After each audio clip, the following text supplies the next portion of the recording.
అందరికీ నమస్కారం అండి. మొన్న విజయవాడకి వరదలు వచ్చేసి మీ అందరికీ తెలుసు. ఎందుకంటే చాలా కుటుంబాలు కూడా ఆశ్రమం కోల్పోయేవి. ఫుడ్ లేక చాలా మంది బాధలు పడుతున్నారు. కానీ చాలా మంది హెల్ప్ చేస్తున్నారు విజయవాడకి. ఎందుకంటే నా వంతు సాయం అనేసి. కానీ చాలా మంది సెలబ్రిటీస్ ఎవరు కూడా ముందుకు రావట్లేదు. ఎందుకంటే తెలుగు ఇండస్ట్రీలో చాలా మంది ఉన్నారు. పెద్ద పెద్ద సెలబ్రిటీస్ కూడా ఉన్నారు. కానీ ఏ ఒక్కరు కూడా సాయం చేయట్లేదు హీరోలు తప్ప. చూడండి, హీరోయిన్స్ కూడా ఉన్నారు. ఒక అన్నుని నాగవల్లి తప్ప ఇంకెవరైనా సాయం చేశారు చెప్పండి. ఎందుకంటే తెలుగు ఇండస్ట్రీ నాదేని చెప్పుకుంటారు, కానీ ఏ ఒక్కరు కూడా సాయం చేయాలి. అలాంటప్పుడు చెప్పుకోవడం ఎందుకండి స్టేజ్ పైన. దయచేసి యూట్యూబర్స్ కూడా మీరు మీ వంతు మీరు యూట్యూబ్లో వీడియోస్ చేయండి. ఎందుకంటే విజయవాడ నుంచి వీడియోస్ చేశారనుకోండి, చాలా మందికి రీచ్ అవుతుంది. రీచ్ చాలా మంది డొనేషన్ చేస్తారు. చేస్తేమంటే విజయవాడకి కొంచెం ఏదైనా హెల్ప్ చేసిన వాళ్ళు అవుతాం మనం కూడా. అది ఒకటి ఆలోచించండి. మరియు చిన్న విషయం అండి, మొన్న కేరళకి వరదలు వచ్చినప్పుడు తెలుగు ఇండస్ట్రీ నుండి చాలా మంది కూడా డొనేషన్ చేశారు సీఎం రిలీఫ్ ఫండ్ కి. మనకి వచ్చేటప్పుడు మాత్రం ఏ ఒక్కరు కూడా సపోర్ట్ చేయట్లేదు. మొన్న తమిళనాడుకి వచ్చినప్పుడు కూడా మన వాళ్ళు సపోర్ట్ చేశారు. కానీ వాళ్ళ నుండి కూడా ఎక్కడ మనకు సపోర్ట్ రావట్లేదు.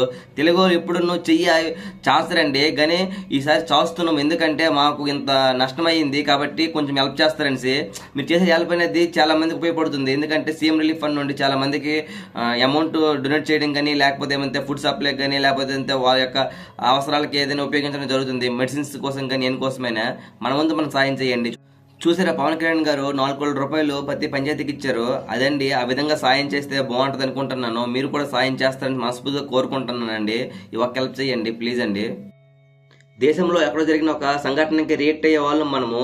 కానీ మన రాష్ట్రంలో జరుగుతున్న ఇంత వరదలకు మాత్రం ఎవరు రియాక్ట్ అవ్వట్లేదు. చాలా బాధగా ఉంది అది నాకైతే. రియాక్ట్ అవ్వండి. రియాక్ట్ అయితే ఏమీ కాదు కదా. చేస్తే సాయం చేస్తారు. ఎంత సాయం చేస్తారు, మీకు తోచిన సాయం చేస్తారు.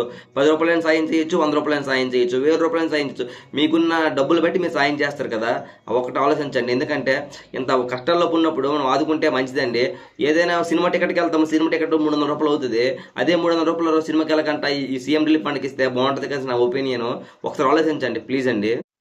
ఫస్ట్ అయితే మీరు నా వీడియోని షేర్ చేయండి. చేసిస్తే చాలా మంది దగ్గరికి వెళ్తుంది. వెళ్తే చాలా మంది చూస్తారు. చూసిన తర్వాత చాలా మంది డొనేట్ చేస్తారు. కనుక ఖచ్చితంగా మీరు షేర్ చేయండి.